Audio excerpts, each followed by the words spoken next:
Dahil sa pinalakas na habagat, nakataas ang orange rainfall warning ng Pag-asa sa ilang lugar ngayong gabi. Asahan ang malakas na ulan na posibleng magpabaha sa Tarlac, Zambales, Bataan at Pampanga. May yellow rainfall warning naman sa Metro Manila, Bulacan at Rizal. Posible ang pagtaas ng tubig sa mga flood-prone areas na yan. Humina ang bagyong Karina at mula sa pagiging super typhoon, naging typhoon ito. May lakas itong 175 kilometers per hour at bugsong 215 kilometers per hour. Nakataas ang signal number 1 sa Babuyan Islands at hilagang bahagi ng mainland Cagayan.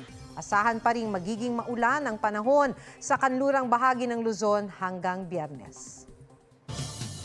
Huwag magpahuli sa mga balitang dapat ninyong malaman. Mag-subscribe sa GMA Integrated News sa YouTube.